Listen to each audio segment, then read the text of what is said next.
parles à nos cœurs et par ta parole, rends nos chairs et brise nos jours. Merci de nous avoir exaucés. Au nom de Jésus, nous avons prié. Et les rachetés crient Alléluia. Si tu es content d'être dans la présence de Dieu, donne la meilleure ovation possible. Alléluia. Alléluia. Amen. Vers la soeur. Alléluia. Nous parlons de la grandeur de Dieu et ce matin, le titre de mon message est la grandeur de sa délivrance. Vendredi, nous avons parlé de la grandeur de sa miséricorde. Hier, c'était la grandeur de sa richesse. Et ce matin, donc, la grandeur de sa délivrance. Psaume 68, verset 21, rapidement. Psaume 68 et le verset 21. Psaume, chapitre 68, verset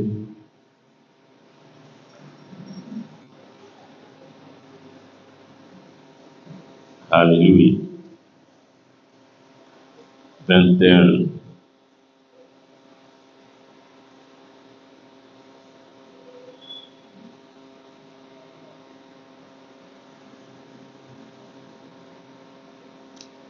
Verset 21, dans d'autres Bibles, c'est au verset 20. Dieu est pour nous le Dieu des délivrances. Et l'Éternel, le Seigneur, peut nous garantir de la mort.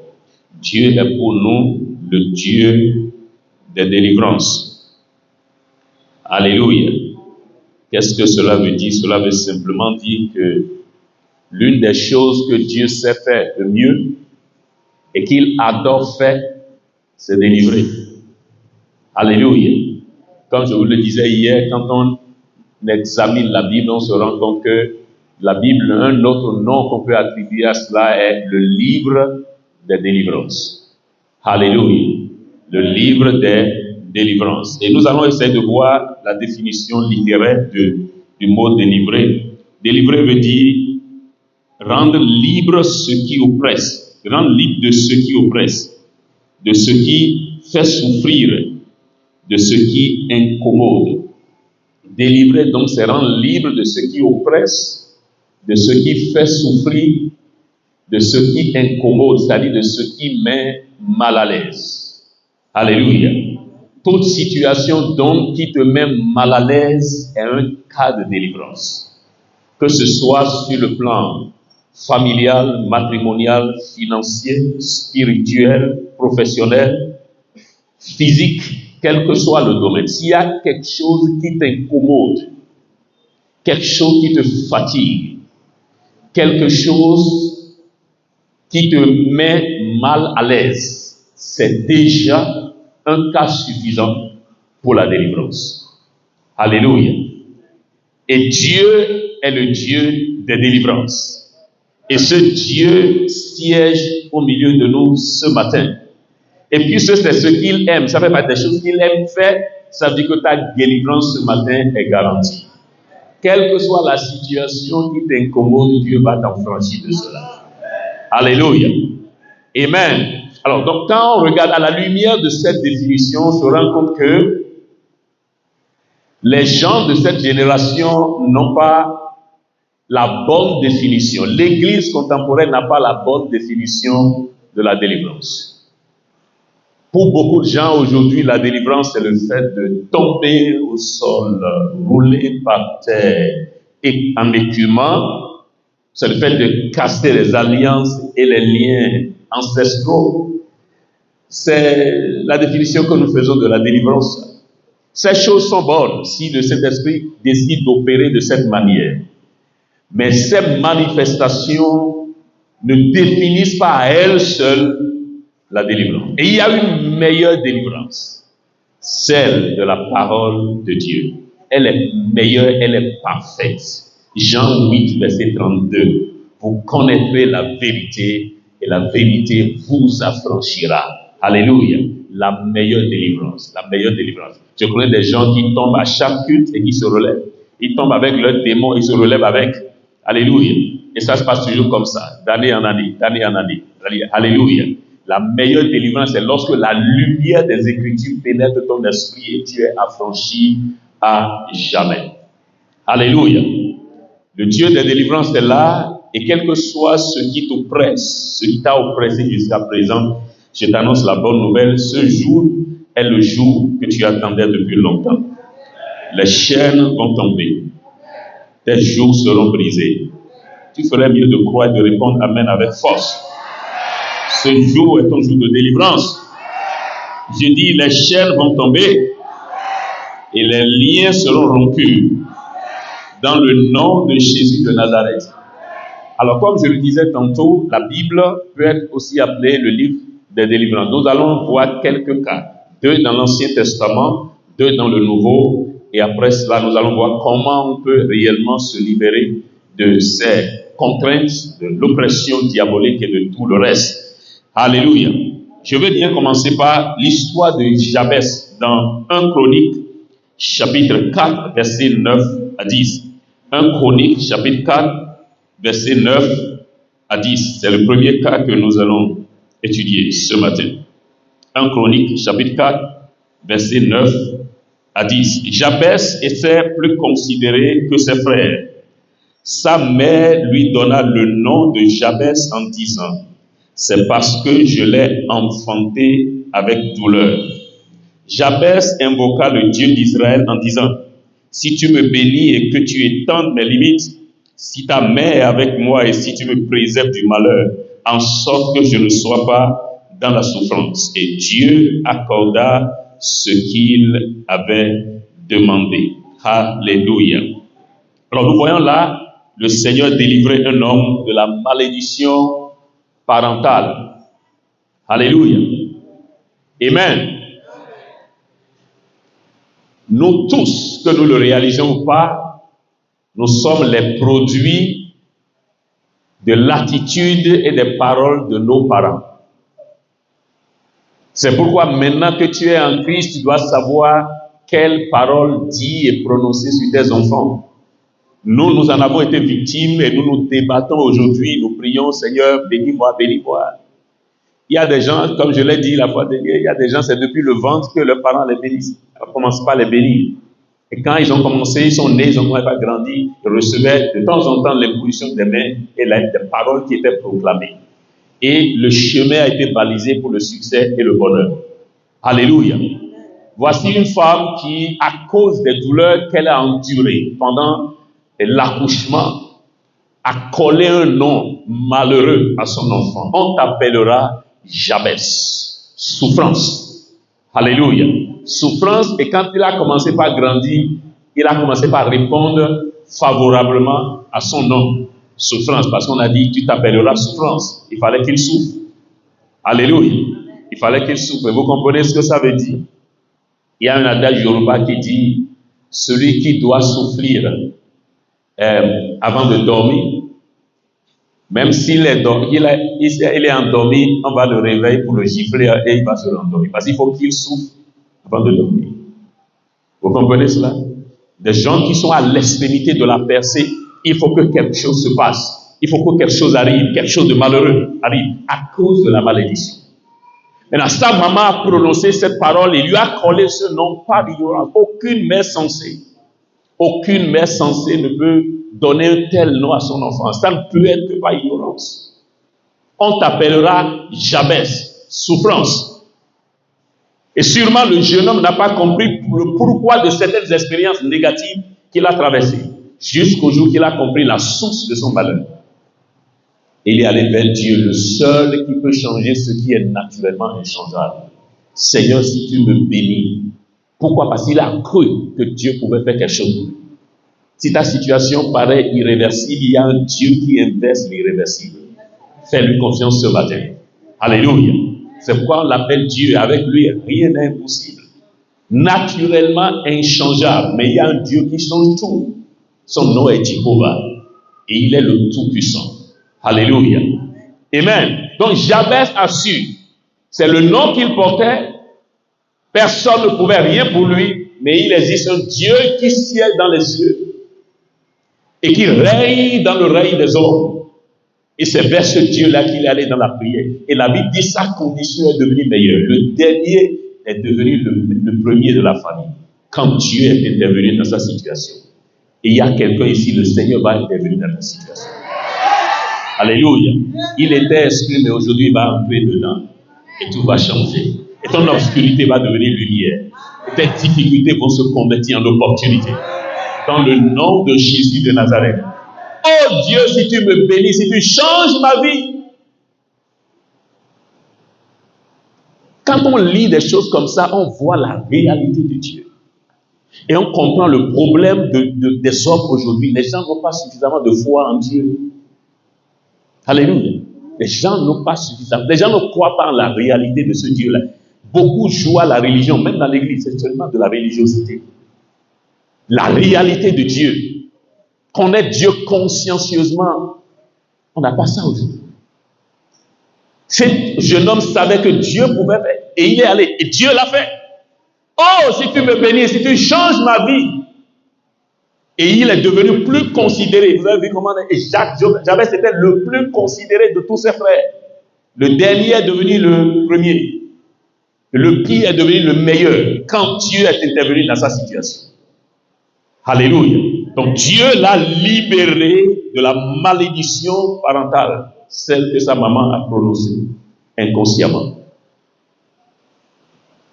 Il y a beaucoup de gens, leur problème c'est le nom qu'ils portent. Et dans la plupart des cas, on peut garder le nom et aller à la source et changer quelque chose. Mais il y a d'autres personnes, il faut qu'ils changent carrément ce nom, ce prénom-là. Et vous qui avez la grâce maintenant d'être en Christ et de connaître la vérité, malheureusement, beaucoup d'entre vous, vous continuez de pratiquer la tradition des hommes. Coller des noms aux enfants sans en connaître la signification. Ce n'est pas parce que c'est doux, c'est agréable à entendre que c'est bon. Beaucoup attribuent des noms espagnols et latins à leurs enfants parce que c'est agréable à entendre, sans chercher à savoir la signification. Qu'est-ce que ça signifie? Et dès que tu lui colles ça, c'est fini. Alléluia. Alléluia. Parce que le nom commence par L, L, quelque chose d'eau, quelque chose comme oh, c'est agréable. C'est le nom que mon enfant va porter. Qu'est-ce que ce nom-là signifie?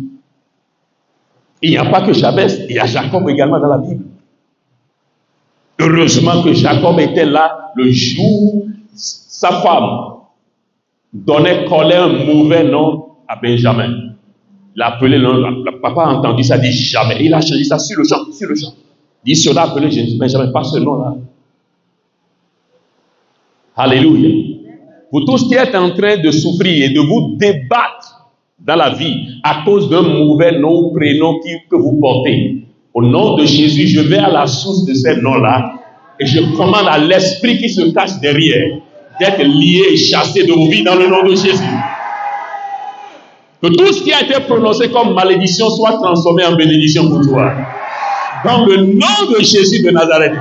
Même si tu portes le nom et tu es appelé par le nom, commence par vivre l'opposé des expériences de ce nom-là. Dans le nom de Jésus de Nazareth. Alléluia.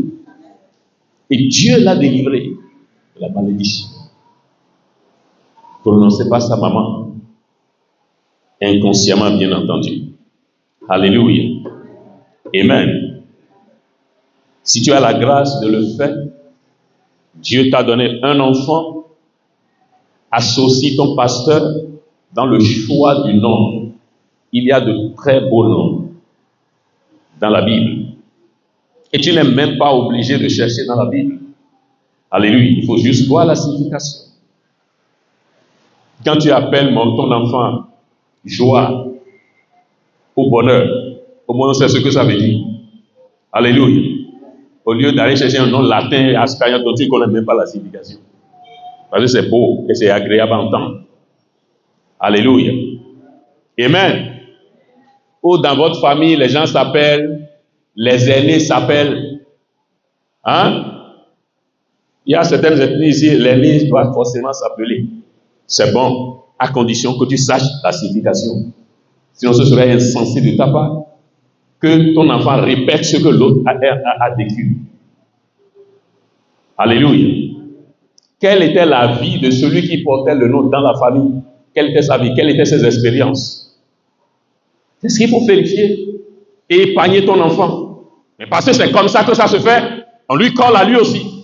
Et il commence par vivre les mêmes expériences. Alléluia.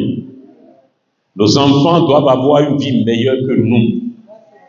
Leurs expériences doivent être meilleures que les nôtres. Pourquoi? Parce qu'aujourd'hui, nous sommes dans la lumière. Nos yeux sont ouverts, nous comprenons beaucoup de choses. Et nous n'allons pas répéter les erreurs de nos ancêtres. Alléluia. Il faut couper le fil. Il faut que le cycle soit coupé enfin. Pour qu'il y ait un nouveau jour dans cette famille. Alléluia. Alléluia. Deuxième cas, le cas de Anne, que Dieu a délivré de la stérilité. 1 Samuel 2, verset 1 et verset 21. Je sais que vous connaissez l'histoire, mais je me permets quand même de lire pour vous ce texte. 1 Samuel 2, 1 et 21. 1 Samuel 2, 1 et 21. 1 Samuel, chapitre 2, verset 1 et verset 20. Écoutez, le cantique de Anne dit, Anne pria et dit, mon cœur se réjouit en l'Éternel. Ma force a été relevée par l'Éternel. Ma bouche s'est ouverte contre mes ennemis, car je me réjouis de ton secours, après que Dieu l'ait délivré de la stérilité. Verset 21. Verset 21. Lorsque l'Éternel eut visité Anne, elle devint enceinte et elle enfanta 3 fils et 2 filles. Et le jeune Samuel grandissait auprès de l'Éternel. Alléluia. Voilà quelqu'un que Dieu a délivré de la stérilité. Alléluia. C'était de l'inconfort, c'était une incommodité. Cette situation la mettait mal à l'aise. Et n'oubliez pas, la Bible, elle subissait beaucoup de moqueries de la part de sa épouse. Beaucoup de moqueries. Et un jour, elle s'est tournée vers le Dieu de délivrance. Et quand la délivrance est arrivée, elle a juste demandé un enfant, juste un garçon. Alléluia. Éphésiens 3, verset 20, et l'Éternel est capable de faire loin au-delà de nos pensées et de nos prières. Et Dieu allait loin au-delà de sa requête. Elle a demandé 1, Dieu lui en a donné 6. Quand la délivrance est arrivée, elle en a demandé 1, Dieu a donné 6. Elle en a demandé 1. Et j'ai beaucoup aimé la manière dont on a libéré le verset 21. Et quand l'Éternel eut visité, attends le jour de ta visitation. Alléluia. Attends le jour de ta visitation, ne sois pas plus pressé que Dieu. J'ai l'habitude de raconter l'histoire de ces 2 jeunes femmes qui avaient le même problème, l'incapacité de concevoir, et elles ont décidé de se mettre ensemble comme des lépreux qui se sont mis ensemble. Ils étaient au nombre de 10. C'est merveilleux, hein? Lorsque vous savez que vous êtes nombreux dans un cas et vous vous mettez ensemble, c'est une bonne chose. 10 lépreux, je ne sais pas comment ils se sont retrouvés. Ils disent, nous avons le même problème, mettons-nous ensemble. Et cherchons la solution ensemble. Alléluia. Et un jour, les 10 sont allés ensemble vers Jésus. Et Jésus les a tous purifiés. Alléluia. Donc ces 2 jeunes gens ont décidé de prier une fois par semaine, jeûner. Seigneur, tu dois intervenir. Des mois se sont écoulés et elles ont continué, elles ont persévéré. Et puis un jour, l'une des 2 était fatiguée. Elle était découragée, elle ne pouvait plus continuer. Et elle a décidé d'abandonner. Quand l'autre l'a appelé, c'est notre rendez-vous, on doit y aller. Dis-moi, je suis fatigué, hein, je ne peux plus. Et la deuxième a dit, ouais, puisque c'est un rendez-vous que nous avons pris devant le Seigneur, j'irai là-bas seul quand même, dans le même lieu. Alléluia. Dans le même lieu. Le jour de ta visitation, tu seras présent. Au nom de Jésus, aucun de vous ne sera absent. Le jour où Dieu va vous visiter. Si cette visitation doit avoir lieu à la maison, tu ne seras pas ailleurs. Là où tu dois être, au bon endroit, au bon moment. Dans le nom de Jésus de Nazareth. Alors donc, l'autre n'était pas là. Et la soeur, elle est venue seule. Et elle a commencé à faire tout ce les 2 avaient l'habitude de faire. Taper les mains. Alléluia. Exactement suivant le programme qu'ils ont arrêté. Les 2 ont arrêté. Taper les mains. Après la louange, elle est entrée dans l'adoration. Pendant qu'elle adorait le Seigneur, Dieu a ouvert ses yeux. Alléluia. Et a vu un ange qui est descendu avec 2 bébés à la main. Un dans la main droite, l'autre dans la main gauche. Et l'ange faisait comme ça. L'a vu, a donné à celle-là, celle qui priait, l'a vu quand l'homme lui tendait son bébé. Et l'ange cherchait. Puisque au ciel, quand on t'envoie, tu ne retournes pas. Ok? Si Dieu t'envoie du ciel, c'est un problème pour toi si tu ne délivres pas le message. Alors donc l'ange était là, cherchait la deuxième personne, mais ne trouvait toujours pas. Et puisqu'il ne pouvait pas retourner au ciel avec ce bébé, finalement, et parce qu'il devait retourner, finalement il s'est tourné vers la d'autre femme et lui a donné le second et s'est envolé. Et la vision est terminée et la femme s'est retrouvée et elle a commencé par remercier le Seigneur. Le mois qui a suivi, pam, et 2 enfants. Alléluia. Alléluia. Quand l'Éternel lui visitait Anne, j'ai beaucoup aimé ça. Et ce jour, le Seigneur va visiter quelqu'un. Tu n'es pas là juste pour observer un culte. Tu n'es pas là parce qu'un dimanche, il faut être à l'église. Tu es là parce que c'est l'heure de ta visitation. Je dis, c'est l'heure de ta visitation. Je dis, c'est l'heure de ta visitation. Alléluia. Des problèmes anciens seront résolus ce matin. Les montagnes anciennes seront déplacées ce matin. Les oppressions qui n'ont fait que trop durer vont être brisées ce matin. Dans le nom de Jésus de Nazareth. Alors Dieu a délivré cette femme de l'incapacité à concevoir. Et celle qui était appelée stérile est devenue mère de 6 enfants. Alléluia. Quand la délivrance est arrivée, elle a demandé 1 et Dieu en a donné 6. Alléluia. Voilà ce que Dieu est capable de faire. Et la Bible dit qu'il n'a pas changé. Malachie 3:6. Je suis Dieu, je n'ai pas changé, je ne changerai pas. Il est le même aujourd'hui. Alors si tu le cherches, comme Anne l'a cherché, tu le trouveras aussi. Et tu le trouveras ce matin. Dans le nom de Jésus. Alléluia. Ok, venons-en au Nouveau Testament à présent pour voir quelques cas de délivrance. Je veux commencer par Marie de Magdala. Marie de Magdala dans Marc 16, verset 9. Marc 16, verset 9. Marc chapitre 16, verset 9. 16, 9, et je lis pour vous. Jésus étant ressuscité le matin du premier jour de la semaine, apparut d'abord à Marie de Magdala, de laquelle il avait chassé 7 démons. Alléluia.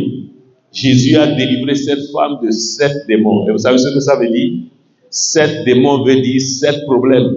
Une seule personne. Alléluia. 7 problèmes. Parce que chaque démon est responsable d'un problème particulier dans la vie de cette femme-là. C'est pas trop pour une femme? 7. J'ai observé, j'ai compris que les femmes ont beaucoup plus de problèmes que les hommes. Et vous savez pourquoi? Parce que les femmes sont spéciales.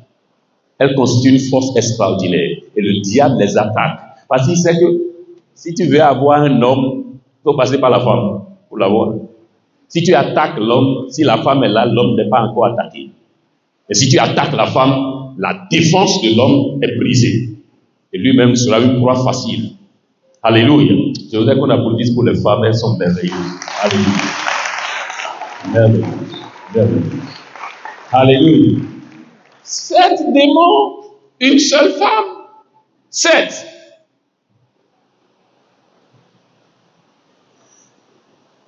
J'ai l'habitude de dire aux gens, vous pensez que vous avez des problèmes? C'est parce que vous n'avez pas entendu ce qui se passe ailleurs. Si certains te racontent leurs problèmes, tous leurs problèmes, tu vas oublier que tu as eu des problèmes dans ta vie. Tu vas complètement oublier. Problème. Maintenant, quelqu'un qui a 7 principaux problèmes et qui va vers le pasteur, la question est par lequel des problèmes il faut commencer. Et c'est l'expérience de beaucoup de personnes. On ne sait même pas par où commencer la prière. On va commencer la délivrance par où? 7 problèmes. Pas 1, pas 2, pas 3. Mais quand Jésus est intervenu, il a juste balayé et chassé les 7 en même temps. Et la femme a été libérée de 7 gros problèmes de sa vie. Voilà la puissance du Christ pour délivrer. Maintenant, s'il a délivré quelqu'un qui avait 7 problèmes, je ne sais pas combien toi tu en as. Tu n'en as qu'un seul et tu désespères. Tu n'en as que 2 ou 3 et tu penses que c'est la fin du monde. Alléluia. Jésus n'a pas chassé les esprits les uns après les autres, il a juste ordonné et tout est parti en même temps. Et la dame a été libérée. 7 chaînes sont tombées en même temps. 7 jours ont été brisés le même moment. 7 problèmes ont été résolus sur place, sur champ. Alléluia. Ça, c'est la puissance de Jéhovah. Alléluia. Et vous connaissez, je suppose, l'histoire de l'homme qui portait une légion en lui. Légion. C'est estimé à 3000 démons. 3000 différents problèmes. Parce que chaque démon a une mission. Il n'y a pas de démon juste vide. Chaque démon a une mission. Chaque démon est là pour quelque chose. Alléluia. 3000 en une seule personne. 3000 problèmes en une seule personne. Et vous savez ce que Jésus a dit? Je vous ordonne d'aller dans le pourceau. Allez-y. Et instantanément, tous les 3000 démons sont sortis de cet homme et ont pénétré les pourceaux, entré dans les cochons. Et j'ai beaucoup aimé l'attitude de ces cochons. Vous savez, la Bible nous apprend que souvent les animaux peuvent être plus sages que les hommes. Les animaux sont souvent beaucoup plus sages que les hommes. Et tu dois montrer ce matin que tu es plus sage que les animaux en tant qu'être humain. Quand la Bible dit dans Proverbes chapitre 6, il dit « Paresseux, va vers la fourmi ». Ça veut dire qu'il y a des moments où la fourmi, ce petit truc-là, peut être plus sage que l'homme. Va vers la fourmi et apprends. Toi, tu dors à longueur de journée. Regarde la fourmi qui se lève et qui fait longue distance. Elle n'a pas de force, elle n'a pas d'inspecteur, elle n'a pas de guide, mais elle amasse son repas pendant l'été. Et quand vient l'hiver, elle n'a pas de souci parce qu'il y a suffisamment de nourriture stockée pour lui. Il dit, va apprendre auprès de la fourmi, indiquant que la fourmi peut être plus sage et plus intelligente que l'homme à des moments donnés. Donc j'ai beaucoup aimé l'attitude de ces pourceaux-là. Quand les démons sont entrés en eux, les pourceaux ont dit, cet homme a rejeté 3000, il a rejeté les démons, il ne voulait pas vivre avec, et c'est nous qui allons porter ça, autant mourir que porter ça. Et la Bible dit, tout le troupeau s'est précipité dans la mer et se sont noyés. Mieux vaut mourir que de vivre avec un démon en soi. Alléluia. Amen. Vous avez entendu le témoignage de notre frère? Vous avez entendu tout ce qu'il a fait. Jeûner 7 jours secs parce que je ne veux pas porter cet esprit-là en moi. Et Dieu est intervenu parce qu'il intervient toujours. Il est toujours attentif à nos cris. Il va entendre ta prière ce matin. Dieu va exaucer ta voix. Tout à l'heure, lorsque tu vas élever la voix, avant que tu ne finisses de prier, il t'aura déjà exaucé. Et ta délivrance sera effective, elle sera réelle ce matin. Dans le nom de Jésus de Nazareth. 7 démons. Et quand Jésus est venu, il a tous évacué les 7 problèmes et la dame a été libérée. Et après sa libération, il dit, que faire de ma vie? Pourquoi ne pas servir le Seigneur avec moi? Alléluia, avec ma vie. Et elle a consacré sa vie. Elle a dit, elle suivait Jésus. Elle faisait partie des femmes de distinction qui ont supporté le ministère de Jésus après sa délivrance. Alléluia. Alléluia. Alléluia. Ok, dernier exemple. À cause du temps. Les exemples sont légion. On peut aller jusqu'à 100 si on veut, ou 1000, pourquoi pas, dans la même Bible. Mais à cause du temps, nous allons nous contenter de ces quelques-uns. Alors, il y a aussi la femme qui souffrait de la perte de sang dans Marc chapitre 5, 25 à 34. Je suppose que vous connaissez toute cette histoire. Marc 5, 25 à 34. Une femme que Dieu a délivrée de la maladie. Alléluia. La maladie. La maladie n'est pas une bonne chose. Tout le monde le sait. Elle donne de l'inconfort. Elle met mal à l'aise. J'ai jamais vu quelqu'un louer le Seigneur pour avoir été malade, pour venir rendre grâce à Dieu parce qu'il a été malade. Pourquoi? Parce que la maladie est quelque chose de mauvais. Alléluia. La maladie est mauvaise, la maladie est dangereuse. La maladie consume l'économie des gens. La maladie affecte la productivité de l'homme. La maladie est tout simplement diabolique. C'est pourquoi quand ça commence petit, il ne faut pas le laisser grandir. Alléluia. Oh oui, j'ai quelques maux de tête, mais c'est pas grave. Si ce n'est que ça, c'est pas grave. Ah bon, maux de tête, c'est pas grave. Alléluia. C'est ce que certains ont dit, un petit bouton quelque part. Et ils n'y ont pas accordé de l'attention. Et ça leur a coûté tout leur bras ou toutes leurs jambes après. Parce que tout problème a de la capacité de se développer et de s'aggraver. Alors ne dis pas ce matin, mon problème n'est pas important. Quand tout le monde sera en train de prier, moi je n'ai pas besoin. Si c'est un problème, il faut en parler. Si c'est quelque chose qui te crée de l'inconfort, il faut en parler ce matin. Et ta délivrance sera inévitable. Dans le nom de Jésus de Nazareth. Alors, quand on pense à tous ces exemples-là que je viens de citer, on constate qu'il n'y a pas de petits problèmes, il n'y a pas de grands problèmes devant Dieu. Alléluia. La puissance qu'il déploie pour guérir l'homme du mal de tête est la même puissance qu'il déploie pour ramener un mort à la vie. Alors si ton cas n'est pas encore un cas de mort qui doit revenir à la vie, ça veut dire qu'il y a de l'espoir pour toi. Alléluia. Ton problème est moindre que celui de Marthe et de Marie qui avaient un cadavre sous les bras, qui avaient leur frère mort sous les bras. Toi, tu es encore vivant.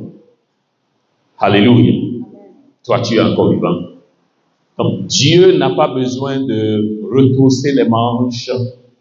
Il n'a pas besoin d'aller se chauffer, se préparer pour résoudre ton problème. Il est tellement puissant, tellement fort que, sans sourciller, sans trembler du tout, d'un seul geste, d'un seul mot, il évacue tous les problèmes de ta vie et te rend libre.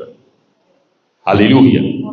Le centenier a dit à Jésus, il dit, je connais ta dimension d'autorité. Tu n'as même pas besoin de venir chez moi. Pour passer, dit, j'ai un problème à la maison, j'ai un serviteur qui est malade et qui a l'extrémité de la mort. Et il n'a pas demandé à Jésus de venir à la maison le guérir. C'est Jésus même qui a pris l'initiative. Il dit, ok, j'irai, je le guérirai. Il dit, non, mais je connais la dimension de ton autorité. Tu n'as pas besoin de te déplacer. Il dit, reste là où tu es et dis seulement un mot. Car moi-même qui suis ici, capitaine de l'armée, si on peut le dire ainsi, il dit, je suis sous autorité. J'ai des chefs hiérarchiques et j'ai des gens sous mon autorité. Je connais ce que c'est que l'autorité. Je dis à un soldat, va, et il va immédiatement. À un autre, viens, et il vient sur le champ. Il dit, je connais l'autorité. Il dit, reste là où tu es, dis seulement un mot et mon serviteur sera guéri. Et Jésus s'est tourné vers ses disciples. Il dit, dans tout Israël, je n'ai pas vu une foi aussi grande. Alléluia. Et Jésus n'a pas eu besoin, effectivement, d'aller chez lui. Jésus a dit qu'il te soit fait selon sa foi. Et quand le monsieur est retourné à la maison, il a trouvé le serviteur guéri et parfaitement rétabli. Et quand il a demandé à quelle heure la guérison est intervenue, et les gens de sa maison lui ont dit l'heure, il s'est rendu compte, c'est au moment où Jésus disait, va. Alléluia, va, ton serviteur est guéri. Effectivement, c'est à cette heure exactement que le serviteur a été délivré de la maladie. Voilà la dimension de l'autorité de Jésus. Voilà ce qu'il peut faire. Et il est là ce matin. Et il est là pour toi. Il va te sortir de ce pétrin. Il va te rendre ta liberté. Tu seras affranchi de cette difficulté. Dans le nom de Jésus de Nazareth. Pardon, ne recherche pas la solution ailleurs. Il y a ce que Dieu ne peut pas faire là. Il faut même oublier. Allô? S'il y a quelque chose que Dieu ne peut pas faire, ne dépense pas ton argent et ne gaspille pas ton énergie. Si Dieu ne peut pas faire, qui peut faire ça? Qui? Est-ce les idoles que les gens fabriquent avec leurs mains? Lui qui a créé l'homme, il ne peut pas le faire. Maintenant, l'homme crée quelque chose, c'est ça qui va te délivrer. Si Dieu ne peut pas le faire, aucun homme ne peut le faire. Aucun. Alléluia. Aucun ne peut le faire. Ok, nous allons voir trois choses que nous allons faire rapidement. Trois choses que nous allons faire pour expérimenter la délivrance de Dieu. La première chose, c'est de croire, tout simplement. Croire. Matthieu 9, verset 27 à 31. Matthieu 9, 27 à 31. Croire. Matthieu 9, 27 à 31. Deux aveugles ont commencé par poursuivre Jésus. Ils suivaient Jésus et ils criaient, Fils de David, aie pitié de nous. Aie pitié de nous. Jésus a fait la sourde oreille pendant un moment. Et comme il persistait et il insistait, comme le témoin de notre sœur, alléluia. Alors Jésus s'est arrêté et s'est tourné vers eux. Croyez-vous que je puisse faire ce que vous me demandez? Et les deux ont répondu spontanément, oui Seigneur. Et dit qu'il vous soit fait selon votre foi. Et la Bible dit instantanément leurs yeux s'ouvrirent et ils commençaient à voir. Alléluia. La foi. La foi. Tu dois te dire là où tu es assis que tous ceux qui sont dans cette salle refusent de croire, c'est leur problème. En tout cas, moi j'ai la foi pour ma délivrance. Ma foi est mûre. Par conséquent, mon miracle est déjà prêt. Alléluia. Ma foi est mûre. N'importe qui peut douter, n'importe qui peut ne pas croire. En tout cas, moi, je crois et je sais que c'est mon heure de délivrance. Croyez-vous que je puisse faire ce que vous me demandez? Oui, Seigneur. Il dit qu'il vous soit fait. Et sur le champ, leurs yeux s'ouvrirent et ils commençaient à voir. Alléluia. Ton cas n'est pas impossible. Ton cas n'est pas clos. Alléluia. Est-ce que Dieu est capable? Oui. Est-ce que Dieu est désireux de le faire? Oui. Quand est-ce qu'il veut le faire? Maintenant. Alléluia. Il en est capable, il en a la volonté et il est prêt à le faire maintenant. Pas demain, aujourd'hui. Alléluia. Donc je veux que vous insistiez tout à l'heure lorsqu'on va commencer par prier, comme notre sœur l'a fait. Reviens la semaine prochaine. Non, mais monsieur le ministre, tu es là, je te vois. Toi aussi, tu vas dire Jésus, je te vois, et toi et moi, on est là. Pourquoi tu vas remettre mon miracle à plus tard? Alléluia. Je suis là et tu es là. Tu as dit là où deux ou trois s'assemblent à mon nom, je suis là. Je te vois, tu es là, on est là ensemble. Pourquoi remettre? Maintenant, c'est maintenant que je veux ma délivrance. Ce désir que j'ai entretenu pendant longtemps, c'est maintenant que je veux sa concrétisation. Maintenant, pas demain. Maintenant et tout de suite. Alléluia. Et le Seigneur le fera. Je dis, le Seigneur le fera pour toi. Dans le nom de Jésus de Nazareth. La foi est importante. Quand on étudie les évangiles, on se rend compte que tout ce que Jésus a demandé aux gens de faire pour recevoir le miracle, leur délivrance, c'est de croire. Il n'a pas dit autre chose. Il n'a pas dit soyez saints. Il n'a pas dit soyez purs. Il n'a pas dit abandonnez d'abord vos péchés. Alors si tu es là et tu penses que tu as tellement péché que Dieu ne peut pas t'entendre, Jésus n'a jamais demandé à quelqu'un va te libérer de ton péché avant que je te guérisse. Il n'a jamais dit ça à personne. Il n'a même pas cherché à savoir si les gens croyaient en lui ou pas. Dès qu'ils font, il le fait. Vous connaissez le cas de Jean chapitre 9. Il a guéri le monsieur, c'est plusieurs jours après qu'il lui a prêché le salut. Il a d'abord guéri. Et les pharisiens ont dit, qu'est-ce qui s'est passé là? Après, la vie de Jésus rencontra l'homme dans la vie, dit, crois-tu au Fils de Dieu? Dit, qui est-il? C'est-à-dire qu'il ne savait même pas. Qui est-il pour que je croie en lui? En 92, j'étais à Kamsa pour une croisade dans la maison du père de la première dame d'alors, Henriette Comté, illustre mémoire. Et c'était une mini croisade dans la cour de monsieur. J'étais avec quelques personnes qui sont allées avec moi de Conakry. Et quand j'ai fini de prêcher, j'ai prié pour les malades. Il y avait un monsieur qui était venu avec deux béquilles. Alléluia. Donc il a juste jeté les béquilles et a commencé par marcher, commencé par courir. Et les gens ont commencé par que la foule était en liesse. Et quand le moment du témoignage est arrivé, avant de témoigner, il a juste sorti sa cigarette de la porte allumée. Commencez par. Alléluia. Fumer d'abord un coup avant même de rendre le témoignage. Alléluia. Il y a une sœur qui était avec moi, une béninoise parfaite, elle a tapé à la main. Arrête de faire ça. Alléluia. Dieu ne tient pas compte de ces choses-là. Alléluia. Ce qui importe d'abord pour la délivrance, c'est la foi. Alléluia. Quand vous observez le Nouveau Testament, il ne pose pas ça comme condition. Très souvent, c'est après la guérison que le salut vient. Alors, si tu penses que tu es tellement souillé que Dieu ne peut pas t'entendre, il faut t'inspirer de ce témoignage. Alléluia. Tout ce qu'il te demande est de croire. Si tu es celui-là ou celle-là qui s'est dit avant de venir ici, aujourd'hui, là, je vais en finir avec ce problème. Comme Anne l'a dit, elle allait chaque année à Silo, mais cette année-là, elle dit, Seigneur, je ne reviendrai pas sur cette requête-là. Tout le monde a quitté le temple, elle est restée. Aujourd'hui, là, quelque chose doit se passer. Importunité. Importunité. S'est accroché, refuse d'abandonner. Et c'est ce jour-là que Dieu l'a exaucé, que sa stérilité a été abrogée. Et il est devenu mère de 6 enfants. Parce qu'elle a refusé de lâcher, d'abandonner. Alléluia. Combien ont la foi pour leur délivrance? Amen. Paul prêchait, je pense à Antioche, je crois. Et il y avait beaucoup de malades dans la foule. Subitement, la manière dont quelqu'un le regardait, la Bible dit, Paul, voyant que cet homme avec la foi, il a interrompu la prédication. Il dit, lève-toi sur tes pieds. La foi était mûre avant même la fin de la prédication. Lève-toi sur tes pieds. Et cet homme s'est levé et a commencé par sauter. La foi. La foi. Si tu crois que ta délivrance est possible, tu ne vas pas la rater ce matin. Deuxièmement, demander. Il ne suffit pas de croire, il faut demander. Hein? Quand on va dire il est temps pour prier, il ne faut pas sceller la bouche. Non! Je crois dans mon cœur. Si tu crois dans ton cœur, tu dois pouvoir l'exprimer par ta bouche. La foi est expressive. La foi n'est jamais muette. La foi parle.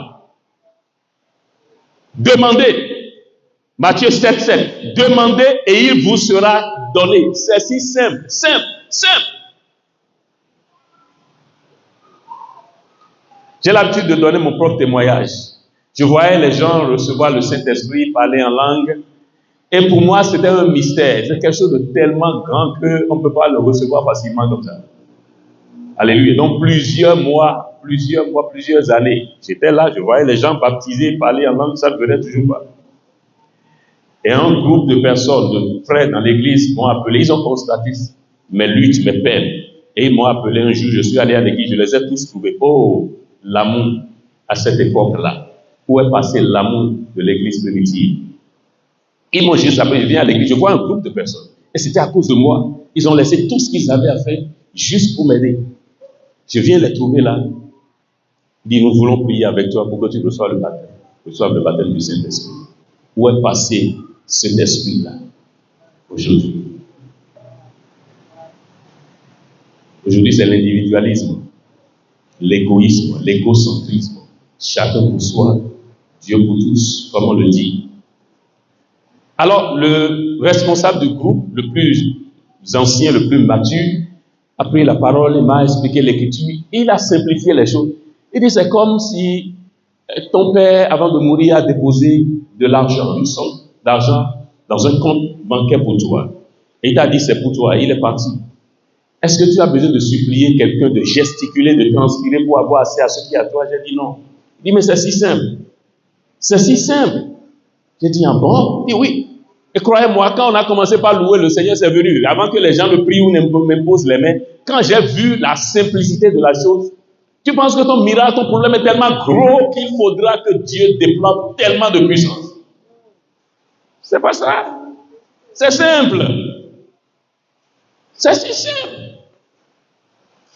C'est si simple. Un ventre qui ne produit pas peut produire 6, 7 après la prière tout à l'heure. C'est si simple. C'est simple. N'oubliez pas, la même puissance que Dieu déploie pour guérir un mal de dents est la même puissance qu'il déploie pour ramener un mort à la vie. Il n'a pas besoin de décupler sa puissance. Il n'en a pas besoin. Il est si grand. Il est si immense. Cet homme a dit, dis seulement un petit mot. Dis seulement un mot. Waouh. Il a juste dit, va, ton serviteur est guéri. Et puis ça suffit. Dieu est si grand. Enfin, alléluia. Allez vers loin de Dieu. Ésaïe 10, verset 27. Allez vers loin de Dieu. Nous parlons de la délivrance, les choses à faire. Allez vers loin de Dieu. Ésaïe 10, verset 27. Ésaïe 10, verset 27 nous dit que l'onction brise le jour. Ce n'est pas bien libellé en français. En français, ils ont dit la graisse fera éclater le jour. Mais en anglais, c'est l'onction brise le jour, que Dieu délivre la francophonie. Alléluia. Voyez-vous la différence? L'onction brise le joug. Et l'onction est portée par un oint. C'est un homme qui porte l'onction. Et très souvent, Nous avons besoin d'aller vers ces gens-là pour nous aider. Beaucoup sont tellement remplis d'eux-mêmes qu'ils gèrent leurs problèmes jusqu'à descendre dans la tombe. L'orgueil a plusieurs formes. L'orgueil, plusieurs formes. Alléluia. Plusieurs formes. On m'a parlé d'un pasteur qui est décédé au Nigeria de cancer. Comment il a voyagé, il est allé en Inde, il est allé ici, il est allé ici. Et j'ai dit, avec toute l'onction de guérison qu'il y a au Nigeria, toute l'onction de guérison qu'il y a au Nigeria, l'orgueil peut revertir plusieurs formes. Plusieurs formes. Orgueil. C'est un mal terrible. Avec toute l'onction, tous les soins à qui Dieu a donné l'onction pour la guérison au Nigeria, quelqu'un meurt de cancer. Dans ce même pays. Là où vous avez des gens qui peuvent se tenir là et dire, en une minute c'est même déjà trop. Je commande à toutes les oreilles sourdes de s'ouvrir au nom de Jésus. Et vous pouvez compter jusqu'à 120 sourds qui reçoivent la guérison en une minute. Une minute. Ce n'est pas une longue prière. Tous les paralytiques sont faits, levez-vous et commencez par marcher. En une fraction de seconde, vous allez pouvoir compter des dizaines de fauteuils roulants. Il y a toutes ces onctions-là au Nigeria et les gens voyagent ici, là, ils meurent dans leur maladie. Exactement comme ça s'est passé avec Jésus. Alléluia. Et quand j'ai appris l'histoire de ce pasteur, j'ai dit, j'ai eu pitié de lui. Si j'étais à sa place, tout cet argent qu'il dépensait pour aller là-bas, j'irai ici, là, j'irai chez Paul et Neige, j'irai chez Papa Demo, il y a plein d'onctions pour ça. Et je vais rester là, je vais juste séjourner là. Si ça rate un culte, ça ne va pas rater le second. Alléluia.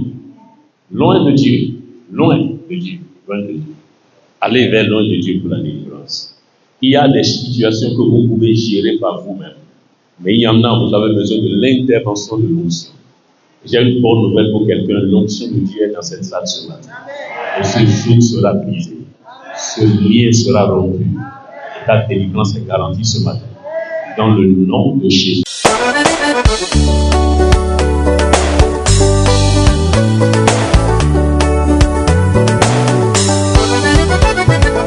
Les bancs de